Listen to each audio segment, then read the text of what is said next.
In 2021, India created 44 unicorns.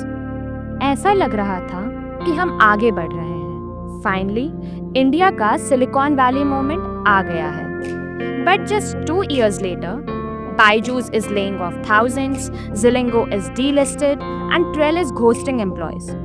So what actually happened? Funding थी, founders famous थे, growth charts पर भी सब कुछ रॉकेट जैसा लग रहा था. तो फिर ये यूनिकॉर्न सडनली अनएम्प्लॉयड क्यों हो गए? आज हम डिकोड करेंगे इंडिया के कुछ फास्टेस्ट ग्रोइंग स्टार्टअप्स के सडन फॉल और उन गलतियों को जो स्प्रेडशीट्स में नहीं, एचआर कल्चर के अंदर छिपी होती हैं. Only on our YouTube channel the people code, कहानियों के जरिए डेटा के बीच. तो चलिए शुरू करते हैं. बायजूस ने एक टाइम पे एजुकेशन को एंटरटेनमेंट बना दिया था. पेरेंट्स ट्रस्ट कर रहे थे, स्टूडेंट्स बेंच कर रहे थे एंड इन्वेस्टर्स सेलिब्रेट कर रहे थे. पर अंदर कुछ और ही चल रहा था. High pressure sales culture, unrealistic targets, toxic performance reviews. एक फॉर्मर एम्प्लॉय का कहना था, we were not educators, we were glorified telecallers. 2023 तक thousands of layoffs, CFO resignations, legal troubles, and a global brand in a free fall. You can't sell learning with fear, and you can't build trust when HR is just doing the paperwork. Zilingo का idea unique था. Give small fashion merchants across Asia a digital platform. $300 million की funding, young visionary founder and global reach.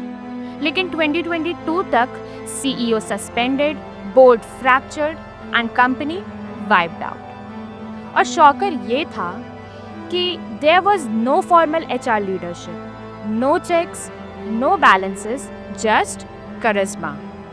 When founders become the only voice in the room, employees lose theirs. आप board room तो जीत जाते हो, पर culture हार जाता है. Moving on to our third example, trail, जिसने इंडिया का टिकटॉक बनने का सपना देखा था.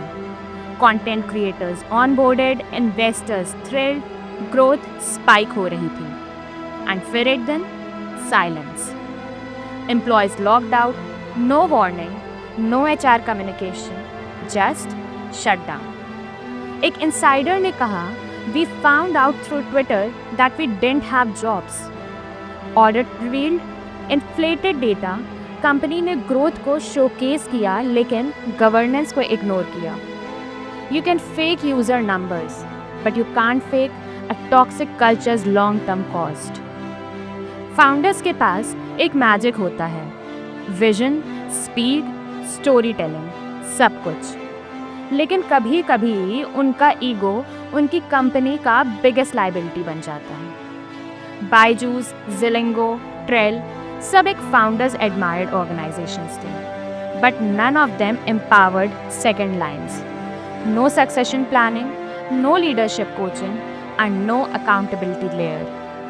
A founder creates the fire, but HR must decide what burns and what builds. Every collapse has whispers before the storm.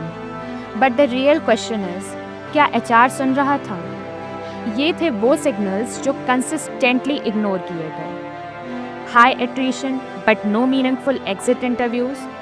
Employees working on weekends but no wellness check-ins. Managers promoted based on output, not behavior.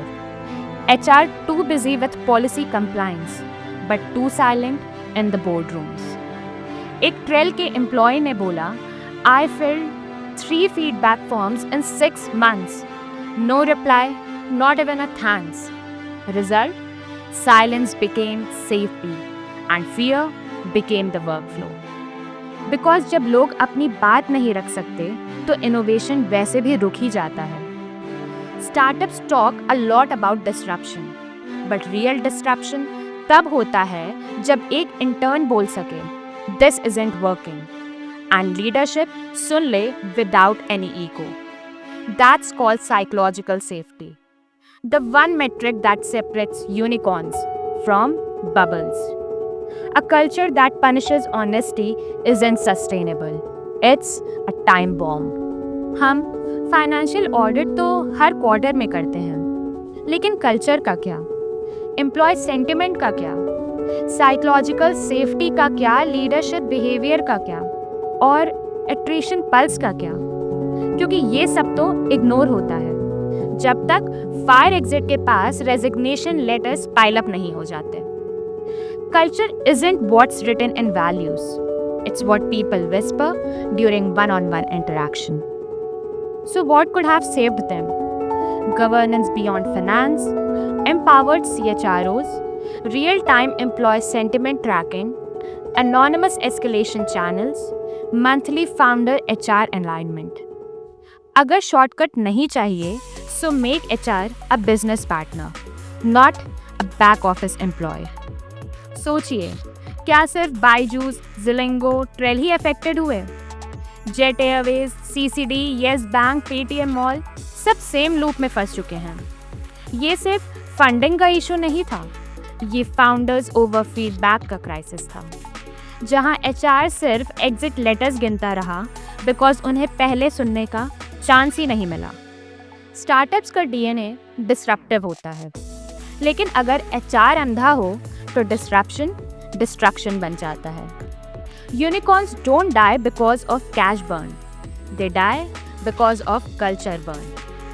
आज अगर आप किसी high growth company में हो, सो ask yourself, क्या हमारा HR सच बोल सकता है? क्या फाउंडर्स सुनते हैं या बस इंस्पायर ही करते हैं? Because the most expensive mistake isn't over hiring, it's ignoring people until they stop believing. That's it for today, guys. Thank you for watching. Please like, share and subscribe and leave your comments behind. This is the People Code, decoding people, decoding business.